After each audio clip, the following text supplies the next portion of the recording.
back to the Leading Edge Cricket Podcast, episode 46. I'm Rob, one half of the Leading Edge Cricket Podcast, and down a wet and cold New Zealand morning, I'm joined by my co-host, Rich. Hey Rob, how's it going? Wet and cold this way as well, pal. I know, we're playing snap. We've been matching weather. You guys have been having a heat wave. We've been having a really, really good winter. Sunshine, blue skies every day. And all of a sudden it's just changed. I'm absolutely soaked. Good. Sorry, wrong answer. Sorry, Rob, that's really bad. Oh, thank you, mate. I'm glad. I'm sympathetic to the bone. I knew it was one or the other. I say I'm wet. And I'm going to segue out of this. I am not as wet as what the Indian batting lineup is at the moment. There we go. There's the segue into the second test match. Final day review. So we've covered the first 3 days on the previous podcast. We're going to get up to date on what's gone on, how England blew them away on the fourth day at Lord's, and what are the changes we're going to see ahead of the third test match. Can I just say it was Rob that said that, by the way? It was just Rob that said about the wet batting lineup and stuff. So, Rob, direct everything to Rob. Honestly, I don't think there's anywhere for Indian cricket fans to hide. And I think a lot of them would jump on the same bandwagon of going, what the hell are they doing? They're batting terribly all winter for the Indians, all winter for them. And they're struggling with selection. They have no idea what team to put out on the pitch. Yeah, I mean, before we get into wrapping up the second test and looking forward, it's bizarre. We come into this series anticipating, two relatively even match when you take into consideration the actual where we're playing it and the conditions over here, and you think it's going to be a belter. And they just haven't turned up yet. Kind of just sat waiting at Heathrow just to see if there's a flight about to arrive with the real Indian test side to get off. But it's just bizarre. But I mean, there's massive, massive question marks, isn't there? It wouldn't surprise me if they actually put a call in for one or two others to get a flight over soon at this rate. Yeah, we've got a couple of Indian guys that play at the cricket club where you play. I'm sure they're waiting at their mobile phones to see if they're going to get a call up. Yeah, absolutely. Bimal, he's not in so much not in quite so good form this year, so maybe he's struggling. But no, you're absolutely right, Rob. It's quite bizarre, isn't it? I mean, it'd be interesting to see everyone's reactions. Really, I don't know about you. I've not seen it much, so I don't know if it's gone a little bit quiet since this result went through. I'm sure we've had a few responses, haven't we, from some of those quite confident Indian cricket fans. Yeah, I think the overarching confidence is there. Yeah, the overarching word on the street is disappointment about Cricket India's administration. That's something that just keeps coming up in conversation there. Lack of consistency around selection policy. They're lost. They're lost without Virat Kohli scoring all those runs. And we'll get into that Indian team in a bit more depth later on and in terms of how they've gone this winter. But they're really, really struggling. They don't acclimatise very well to what's going on.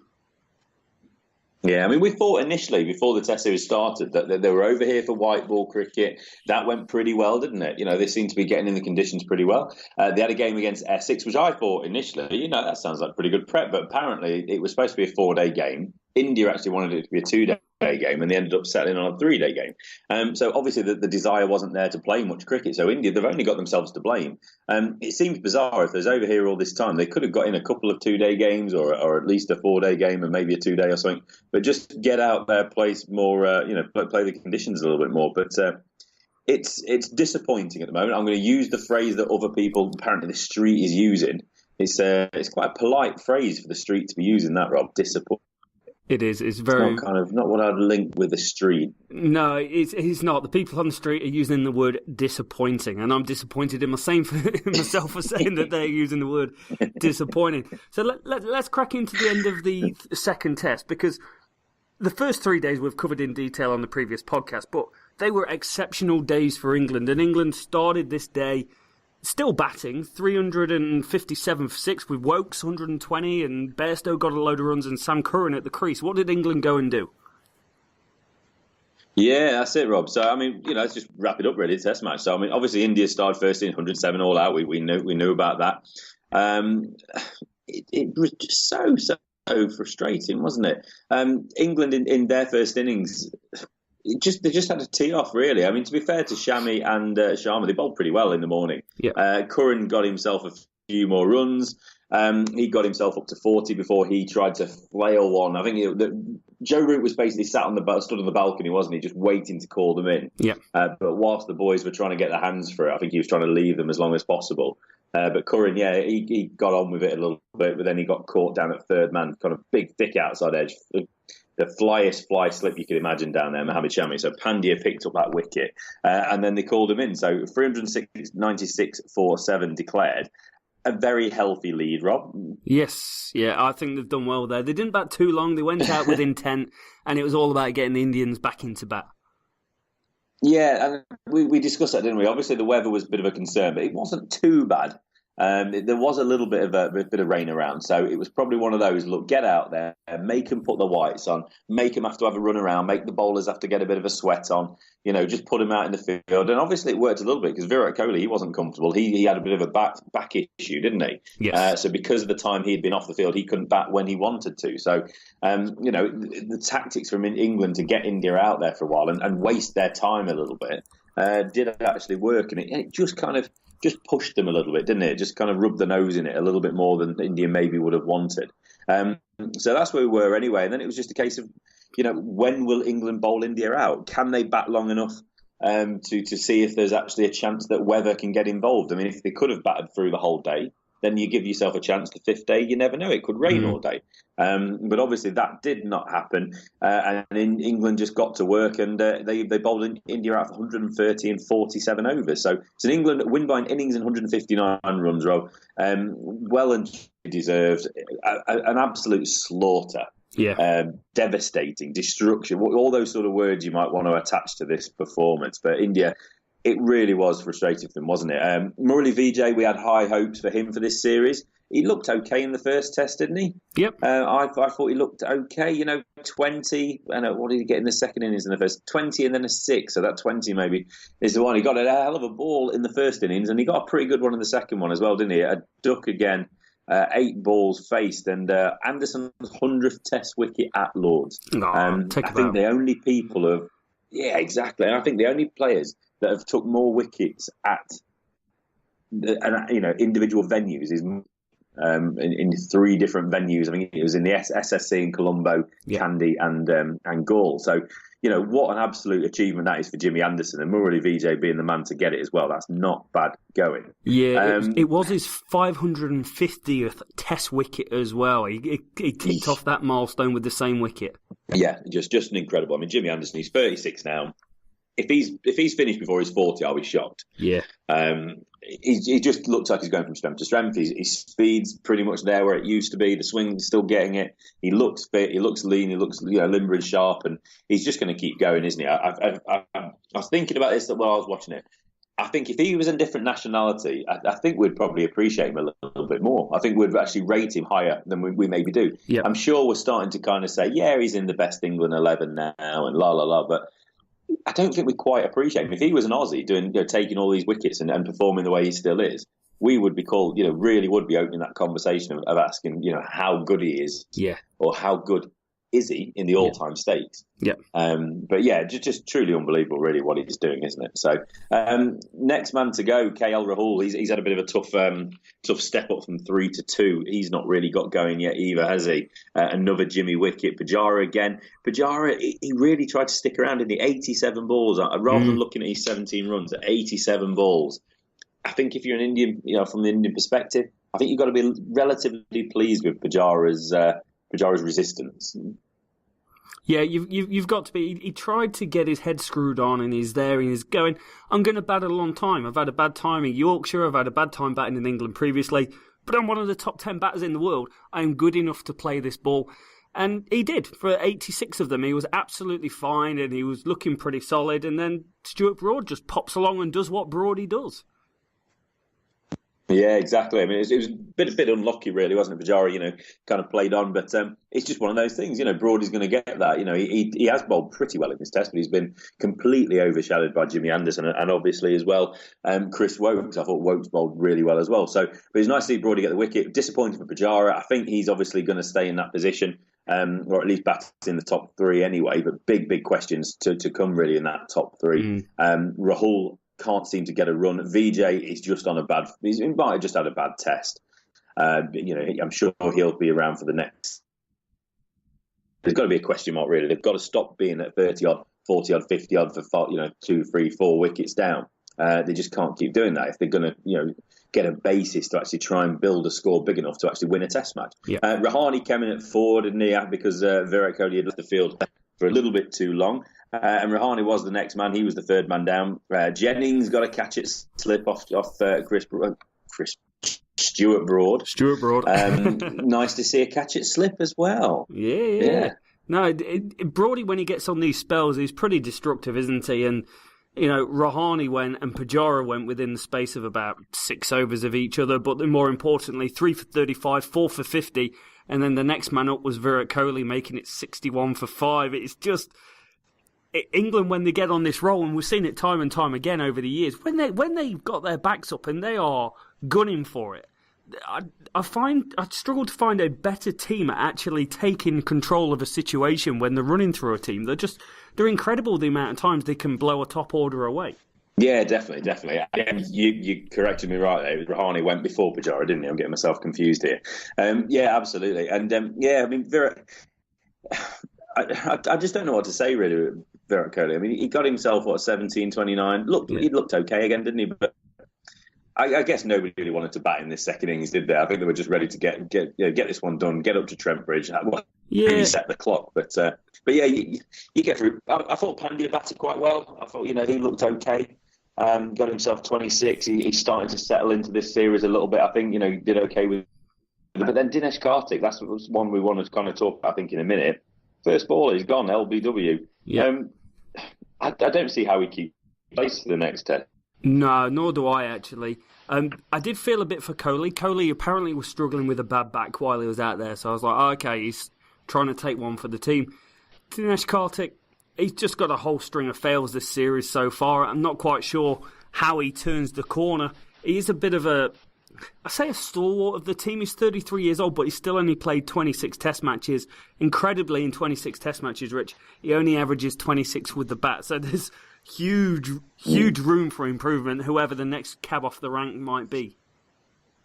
Yeah, I mean, obviously he's got his place. Saha, wasn't fit, was he, the experienced keeper? So, he did get his opportunity to play. He did well in the IPL, but I just don't know. I think there's somebody that we've spoke about a lot who is in the squad, and we'll get on to in a moment. But there is somebody there, I'm sure, champing at the bit to get a go and get an opportunity to bat in this top 6 or so, and get an opportunity to actually stake a claim and take the glove. So we'll look at that in a minute. Ravi Ashwin, he batted next. I think he's up there with Virat Kohli. He's basically the only other bloke that can actually, showing that he can really, really apply himself and score runs in English conditions at the minute. 33 not out of 48. Fantastic top scorer of the game for India, wasn't it? Yep. He had a great time, and he made it look easy. At no point did he look like he was facing a ball that was swinging heaps. He was playing the ball late. He knew his shots to be able to score runs, and he just picked off the bowlers as soon as they bowled a bad ball. It looked an absolute class above anything above him in the order. Yeah, most definitely. I mean, apart from, Pandya and Kohli put about 50 on, didn't they? It was nice to see Ashwin score a few runs. Obviously, there's a bit of a scare late on. We got one in the finger. There was a worry, but he's been cleared. It's absolutely fine. He's going to be okay for the next test. And then the bottom 3, you'd have, 9-10 Jack, you'd have Shami Sharma. Didn't trouble anybody, really. It was quite nice to see that last wicket, a leg gully catch to finish the game off Wokes. Man of the match, Wokes, caught by the youngster Ollie Pope. Real sharp catch at leg slip. You don't see England teams with a leg slip very often. So I was chuffed with that one. So a really, really easy victory for England. And that's not us bragging or being arrogant or cocky or anything. It just was a really, really easy victory. I think it was just less than 2 days play over the 4 days of this test match. When you look at the overs, that's quite an ass kicking. That's quite an ass kicking for anyone to take. It really was, wasn't it? It really was. So Jimmy 4 for 23 off 12, Broady 4 for 44 off 16, 2 for 24 off 10 for man of the match, Chris Wokes. Chris Roger Wokes, as we found out the other day, and Sam Curran wicketless, but he had another pretty good test match with bat and ball. So. Comprehensive, like I say, plenty of words you could use. We won't use too many more of them. We don't want to upset anybody. But yeah, 2-0 to England. I didn't expect that. We move on to Trent Bridge starting on Saturday. A ridiculous day to start a test match. But we move on. And I mean, India have to surely made some changes, some pretty dramatic changes, in order to get the team right. They don't quite seem at it. They don't seem like they've got the fight, the desire, the techniques. There's some frazzled thinking at the moment by the air. So whether that's selection or whether that's the actual individuals, I don't know, Rob. But surely there's got to be some big changes coming for Trent Bridge. Oh, there's got to be, and I think that's a great place to start. Is this Indian batting lineup? They've gone and played in South Africa, and now they've come to England. And like we spoke about, they've had excellent preparation for a team that would want to play in England. However, they've only passed the 300 mark once in the last 10 innings, which is a massive problem. And if you look at the overarching averages, Cricinfo did a really good article on this. The Indian batsman averages for the tour of South Africa and England combined, Virat Kohli averages 52.6. Then the next top batsman is Dhawan with 17, Pujara 14, Sharma 10, Vijay 12, Rahane 11, Rahul 8. We are not talking about 1 or 2 test matches here, guys. We are talking about an absolute travesty of a top order playing away from home. Run contributions. Virat Kohli scored 526 runs. The rest of the top 5 have scored 505 runs in the same amount of time. They are abysmal. Murali Vijay, he's not past 50 in his last 10 innings, and he's got, 2 ducks. His top score's 46 in his last 10 innings, and other than that, he's only passed 20 twice. Pujara, 118 runs in that time off about 500 balls. The whole Indian lineup, the top 6, I expected to come out here and I expected them to be better than what they were 4 years ago. And there's not a lot of chop and change between the players that's in the lineup, but I expected them to be better. They've gone away, the number 1 team in the world. They've dominated at home, as you would expect India to do. And I looked at them and I thought, maybe you have got slightly better away. But then you look at the South African tour and they had a bit of a dismal affair there, struggled with runs. And now they're doing exactly the same here. And the question we've got on the table, Rich, we'll get into I think, a bizarre bowling selection that they've made in the last 2 test matches. But how the hell did they go and fix this top 6, given the test matches 4 or 5 days away? Yeah, it's such a difficult one. I think it's personnel. It has to be personnel. The players that are there they just don't seem to be at the race at the minute. Rahul as well. He's someone I was really looking forward to. His scores so far are 4, 13, 8, and 10. Yeah. Prior to that, he got 54 against Afghanistan. All right. Prior to that, 16, 4, 10, 7 in his last 4, against South Africa and then Sri Lanka. Then he got 79, 85 back. But then we're talking August and November of 2017. So he's a man that hasn't scored many runs in Test cricket for quite some time now. So he's struggling. Where do they go? I genuinely don't know. Murali Vijay, he's too good, surely. He's too good to drop. And you can't drop everybody. They haven't got 6 extra batsmen in the squad. Well, maybe only 6 because you've got Virat Kohli. But you know what I mean? You can't swap everybody. So you've got to pick and choose, haven't you? The 2 people in the squad, Pujara's already in there. Shikhar Dhawan is there, obviously. He's on the bench still, but he was dropped after the first test. So it'd be strange if they went back to him. Or is it Karun Nair and then Rishabh Pant, basically, the 2 guys that I would be looking at? They're really what you'd say is the 2 batsmen that are left in the squad. Dinesh Karthik doesn't look like he's going to score a run. So maybe one way of solving the batting lineup is to replace the keeper. With Rishabh Pant, perhaps. He was a keeper initially. He scored a lot of runs, though, hasn't he? He scores them in a good way. He scores them. He's not a slow-scoring batsman. And it's good to have the discipline of taking your time and building your innings, but England, when they get going, they can still hit the ball. They can still get the ball to the ropes and score relatively quickly. So it's all about your technique, isn't it? It doesn't matter how quick or slowly you're scoring runs. Just have you got the technique to play in these conditions? Yeah. You got to give these guys an opportunity because the guys that are playing at the minute for India, they don't seem to have the technique at the minute. No, they don't. They've almost played the cards too early in terms of chopping and changing the openers. They've given Dhawan 1 match and gone, that's not working for us. We're going with Murali Vijay and Lokesh Rahul. Rahul's having a bad form. Vijay's having a bad winter. And now, is it a case you go, we're going to bring Dhawan back into the lineup? I'm not quite sure what they do with opener. I've just been making some notes here in terms of what I'd probably do with the lineup. And again, I don't know if this is going to fix the problem. Steve Pujara, I'm going to leave at 3. I think he did enough in this test match in a dreadful performance by the team to go, he needs to be our number 3. He's top 10 batsman in the world. You've got to give him a go. Kohli's going to bat at 4. Number 5, and I don't think it's not addressing the problem they've got fundamentally at opener. But number 5, I'm going with Karen Nair to come in over Rahane. I've not been sold on Rahane for a long time in Test cricket. I don't think he's good enough for that level. And I think Karen Nair deserves an opportunity. The guy's played 6 Test matches. He got a triple century in Chennai in 2016 against England. So he scored runs previously against England. Out of the 7 Test innings he's played, he's not past 50 again. I just look at it and I go, whatever changes you make here are not going to make this top order worse. The problem you've got is you've got a lot of scarred personnel from 2 Test matches of failures, a terrible winter if you throw South Africa in, and you need to make the changes there. Hardik Pandya, looking at what they lined up with in that first innings, Rich, he actually came in and batted it at 6 above Karthik. That's why they went with him and didn't drop him for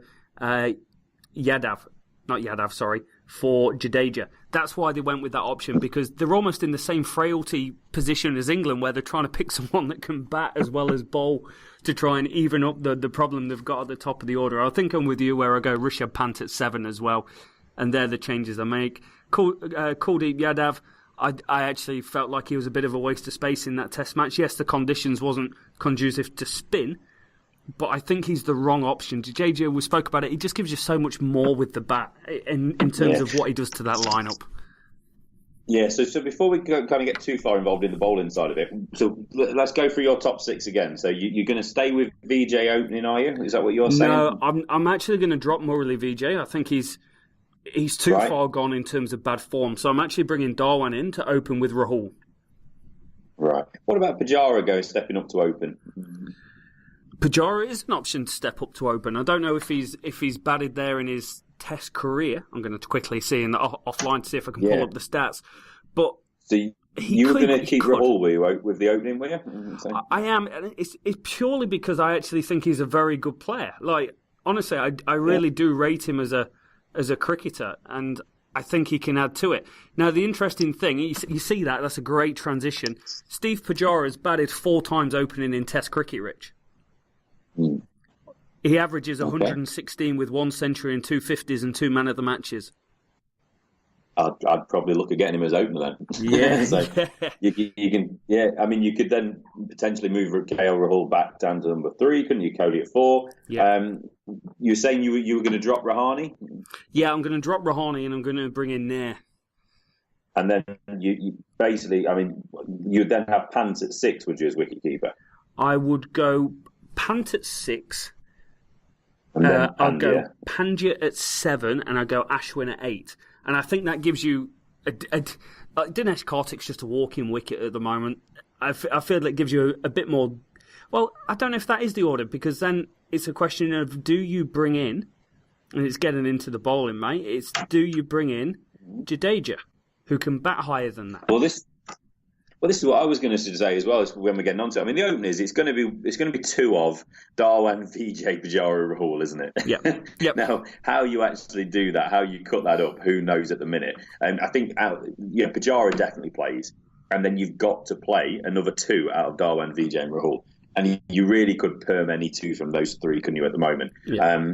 I think Murali VJ will keep his place, because I just think that he got a ball of the century in the first innings, didn't he? Yeah. And then he got a pretty good one second innings as well. These conditions, Jimmy Anderson, etc., bowling in these conditions are near unplayable when they get it right. So I think he does keep his place. I'm not sure if they'll go straight back to Darwin. I think that's accepting a mistake. And I don't necessarily think it was a mistake to drop him, so I think they'll stay there. Yeah. I think it'd be nice just to swap Pujara and Rahul, perhaps. I'd just like to know their thinking of why they moved Rahul from 3 to 2 after they wanted him at 3 for the first game. Yeah. So maybe they just switch those 2 around. Kohli, Nair, Pant. I'd love to see Rishabh Pant in there. Karen Nair, I've not really seen much of him. Obviously a little bit in the IPL, but I'd love to see him get an opportunity. You don't score 300 runs in Test cricket and be an ordinary player. You've got to be pretty good to do that. You don't accidentally score a triple century. So get him in the side. Rahane, with all the due respect to Ajinkya Rahane, you look at his picture. He looks a lovely, smiley lad, but he doesn't excite me in the least. He just doesn't excite me. So get a young fella in there. Have a go at something. They've got nothing to lose in some respects now. The young fellas tend to have a bit more confidence. That they've not had that failure or the fear of failure that some of the older players may have had.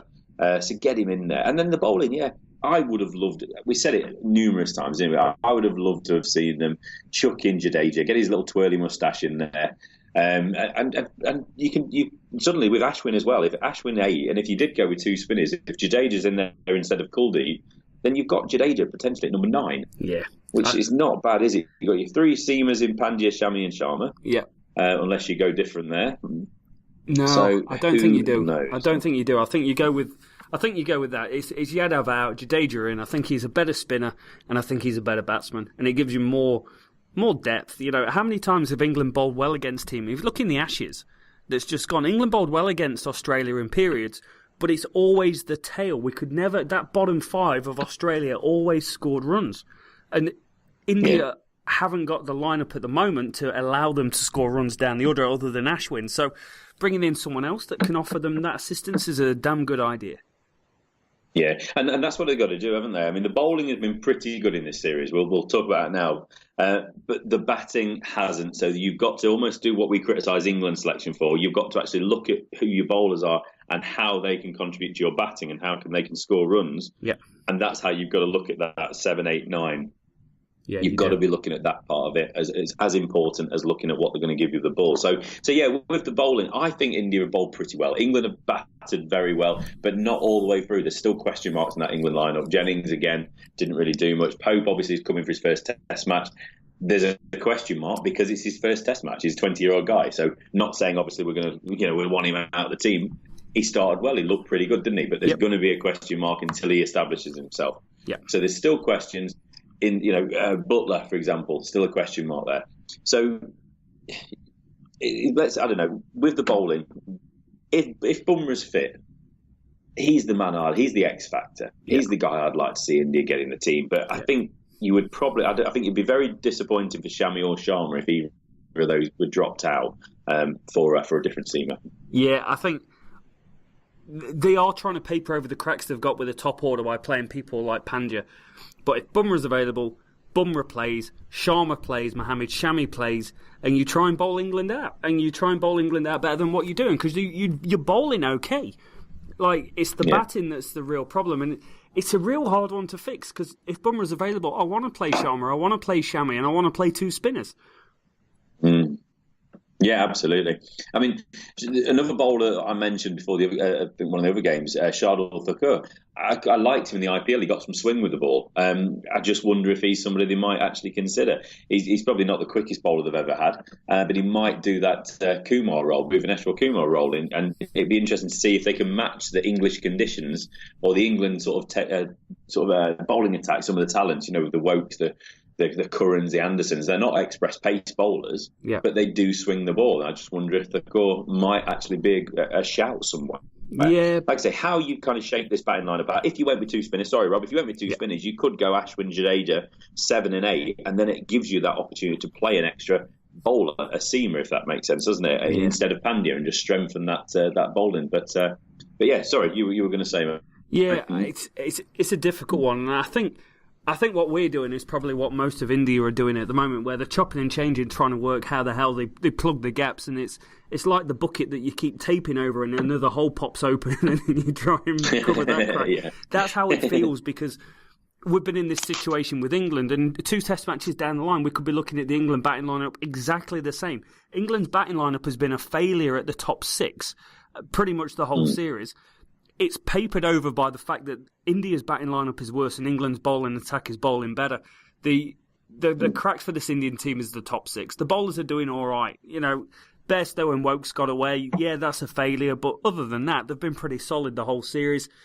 I'd be interested to see what the Indian listeners of the channel, what you guys think about this 11. How do you fix this top 6? What do they need to do differently? And what are the changes that you guys would make?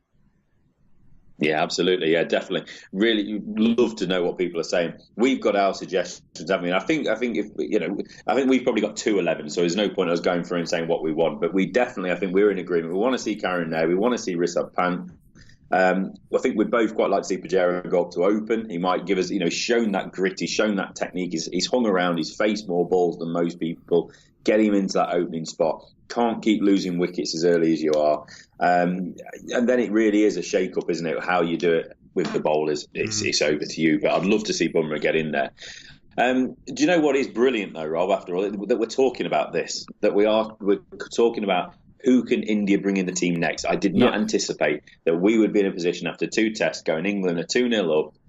India are kind of all over the place. What are they going to do next? Who's going to play next? That's what we do, isn't it? That's what England have done over the years. So it really is fantastic. So over to England, you reckon? Yeah, over to England, and it looks an unchanged lineup from what I've been reading this morning. Yes, you're correct. Whilst you were sleeping, the news did come through that it's an unchanged squad, and Moeen Ali and Jamie Porter from Essex, the seamer who missed out in the first 2 tests, they both retained their places in the squad. So Chris Woakes, obviously, there's no chance he was going to drop out, was there? But Ben Stokes, obviously, is the omission. He's missed out. His court case is still ongoing. The judge has been summing up this afternoon. They've had the prosecution and defence statements, and the judge has summed up. So I'd imagine that will come to a close tomorrow with a decision of what's happened there. Alex Hale's name's been brought into it a little bit, hasn't it? I don't mean the England squad, no chance of that. But into the proceedings. So we shall see. It's a sensible decision from England. No point putting pressure on yourself, especially when you're 2-0 up. And also the fact that Chris Woakes played like a rich man's Ben Stokes, basically, didn't he? He did. In fact, there's someone going for Ben Stokes now. I can hear him going past our side. I think South Central. It is. I think this England team don't make any changes for this next Test match. You're 2-0 up. You're playing well. You've got young players like Ollie Poping. You've got Keaton Jennings, who needs to prove himself. As long as England keep winning, it gives players longer to establish themselves before they become one of the holes that we're trying to plug. And the bowlers are bowling that well. We spoke about resting players. England will play to win the series. If they can wrap up 3-0 series win at Trent Bridge, it is not what any of us expected at the start. I had a 2-1 India victory this series. So it's incredible how quickly things have changed for England in terms of how we're talking about them. Yeah, 100%, mate, 100%. And I genuinely don't think there'll be any change to the England lineup at all. There's no way in the world. I think they'll be looking a little bit. I don't think the England team won't be looking ahead, but I think the people around the squad will be looking past Trent Bridge a little bit and going, do you know what? If we can get a win at Trent Bridge, we can then maybe sit Brody, we can sit Jimmy Anderson. Potentially in one of those games. Maybe one misses out on one and one misses out on the other, and Jamie Porter gets a couple of test matches to finish the series. But it's a nice problem to have for them, if we can call it a problem. Chris Woakes, so let's take a moment just to talk about him. That was his maiden century for England. He bowled beautifully. The man didn't need much cricket. He didn't need much time to warm up from his little niggly injuries. But this is the Chris Woakes we've kind of been hoping for and waiting for a few years now. He looks a better player these days, but that was just an incredible performance from him. Yeah, he was. He went away for a while. He became a white ball specialist for quite a while for England, and then came back into the Test match lineup. It's basically his body built out. He got an extra couple of yards on him. He'd been lifting some weights, eating some steaks, and all of a sudden the guy can bowl at 84, 85 mile an hour, and quite consistently, and he's always had that great shape. He was always just a little slow, whereas now he's really established himself as what should be part of this England setup going forward, as long as he can stay fit. If I look at his first-class record, Rich, the guy averages 35 in first-class cricket with 10 centuries. When people like Trescothick was coming into the England lineup, they averaged 35, 36, 37 in first-class cricket, so he can definitely hold a bat. And his bowling has come on leaps and bounds. Like 68 wickets at an average of 33 now for England. I can't see a need to play Ben Stokes this series. I think Ben Stokes, try and get through your trial. Hopefully you come out the other end in one piece. I'm really looking forward to getting a result of what's gone on there and being able to do a podcast and talk through what's gone on. But I think Woakes has solidified himself as the number one all-rounder for England for this series, definitely. Yeah, exactly. And I just don't think there's any sense in utilising Stokes while all this is going on. And depending on the outcome, they might not want to touch him with a 10-foot barge pole. So we'll have to see how that shakes out. But Woakes, I just love the fact that he's come in and he's just hit the ground. Everyone seems to be chuffed to bits for him. He seems like he's everyone's best mate in the squad. So it's brilliant inside the squad, and it's brilliant for us outside, obviously looking in as well to see him perform and do so well and remove the pressure and remove those questions that might kind of arise for us, Stoke. So that's brilliant. Curran, it's fantastic that he's got a bit of time, like you said, with Pope and Curran in the squad. As the team's winning and playing well, it makes life so much easier for these young fellas because the magnifying glass or spotlight isn't on them quite as much. Yeah. So it gives them time to just play.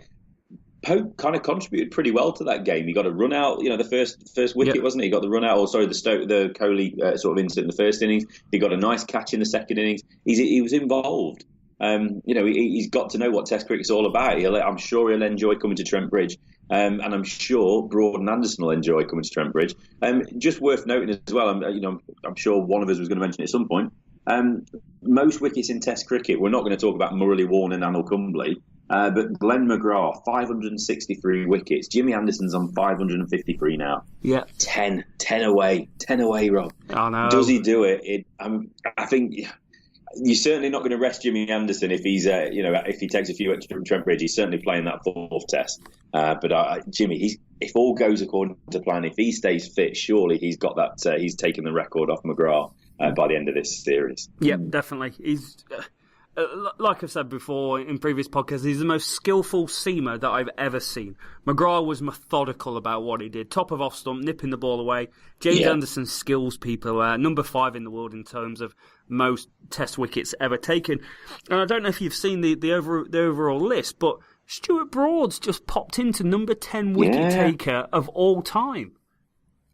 He's not messing about, is he? I mean, there's an active one next to him, isn't there? So it'll be a nice little battle if Dale Steyn can get himself fit and playing for South Africa again. But yeah, I mean, Broady, he's a very underrated player. You have conversations about the England Test side, and just because Jimmy Anderson's doing well, and if Broady's not taking as many wickets as Anderson, or he's not getting the headlines at the minute, people start thinking he's not bowling very well. Yeah. But I think he's bowling really, really well at the minute. He's bowling consistently. Ever since he came home after Australia, and then before he went back to New Zealand, he sorted himself out. He sorted his run-up out. He sorted his delivery out, which was just had a few kinks in it, didn't it? Yeah. And he's been bowling really well ever since. And they just go from strength to strength, and just the longer we can keep these guys around, the better.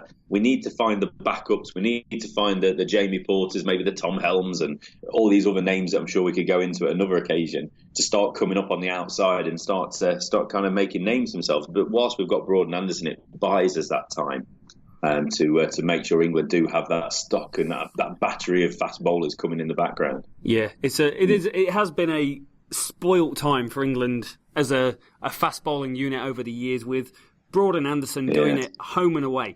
Now, we speak about Woakes, and I just want to segue back into Woakes here with no segue whatsoever. I look at his record, 68 wickets at 33, mate. The problem Woakes has had is he's as of late, he's been classed as an English-style bowler, and his record away is 18 wickets in 12 tests at an average of 61. So Woakes has got to do enough where England think highly enough of him to put him back into a squad to take him out in the winter, and then he's got to go and perform there.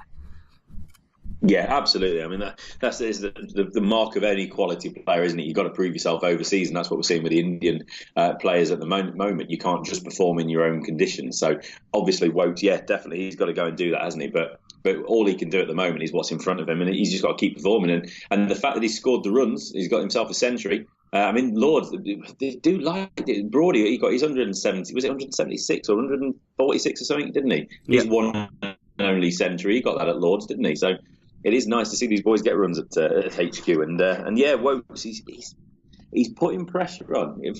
While Stokes is making some dodgy or questionable life decisions, nice guy Woakes just going about his business, and if he stays fit and keeps scoring runs and bowling like he is, then I'm not saying he's going to keep Stokes out of the team, but he certainly gives England a second option for that position. He does. Yeah. On to go on, mate. Yeah. So I was going to say, so what are we expecting out of this Trent Bridge Test match? What are we expecting from India? What's your prediction for the score, Rich? Well, we can't look past England at the moment. I mean, second Test, I didn't think India would play as poorly as they did in the first Test, and said in the nicest possible way, they played much poorer than the first Test. So, I can't look past England at the minute. Now, I hope India step it up, and I hope they make some positive changes, and I hope some young fellas come in, or some more, other players, squad players come in and actually put a real game up and put pressure on England. Trent Bridge is a decent place. Trent Bridge, England have good performances there. They generally do well there.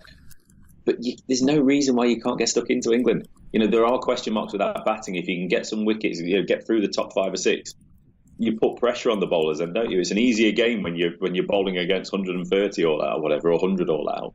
When you've got that nice kind of cushion, haven't you? Yeah. To kind of to bat against. So yeah, it's got to be England, hasn't it? It's got to be 3-0. I'd said 3-2 at the start of the series. If it goes 3-0, then we'll reassess that. It certainly won't be 3-2 if England go 3-0 up. Yeah. Okay. Well, I'm going England. I originally went for a 2-1 India victory. That's not going to happen now, bro. It's just it's just not going to happen. You reckon? It's going to be England 3-0, whitewash the series, and then they'll go from there. But it's exciting times. If I was India, and it sounds silly, but I feel the way India are going to win this game is by knocking England over. That top 6 is fragile for England. If I was India, give or take, the situations need to play into it. But if I was India, I'd want to get the ball in hand. I'd want to get England 250 all out on the first day. That's where I'd want to be, and then give yourselves an opportunity. You're on top of the game. You've given yourself a boost, and you're ready to roll.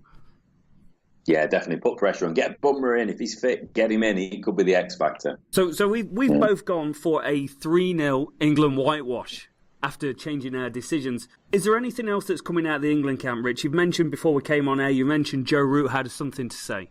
Yeah, well, just like in any test, they kind of have a little chat with him after the game, don't they? And I just thought it was quite nice. Joe Root basically just talking about how it's important that they don't get complacent. He said, we've set it up nicely to be 2-0 up. There's 3 big games against a good side, and we're going to have to play well. Obviously, the dream would be to put in 5 complete performances and have 5 wins, but it's important we don't get complacent, arrogant, or look too far ahead. I like this part as well, really. We're not the finished article. We've got a long way to go where we want to get to. So I think it's just quite nice to see in the camp as well that the players are enjoying it, but they're not getting too carried away. They understand what they've got in front of them. They understand that this is still the number 1 ranked test side in world cricket. So it's England are confident, but they know that, let's just keep it to ourselves, keep it quiet, and, we'll go about our business and do what we've got to do on the field. And I'm sure if it goes 3-0, there'll be a little bit more talk after that. Yeah, no, that's a nice way to finish out of it, Rich. Anything else from yourself before we die down and we get ready to bunker down for a weekend of Test cricket? No, not really. I mean, the only thing probably worth mentioning is apparently Steve Smith isn't the number 1 batsman in the world again. Oh, God. He has been working very hard, He hasn't played a game, but I assume because of the performances from Mr. Kohli, King Kohli, he's just dropped a couple of points, and Steve Smith's held his points somehow. Ranking system is screwed. It is. I suppose the other one on that, and Jimmy Anderson is the highest ranked England bowler in the last 38 years as well. So congratulations to Jimmy. Wow. Jimmy, this is the Jimmy A podcast. It is. We love a bit of Jimmy A. But Rich, thank you so much for the time, my friend. It's a good pod as always, and we will see you guys next time.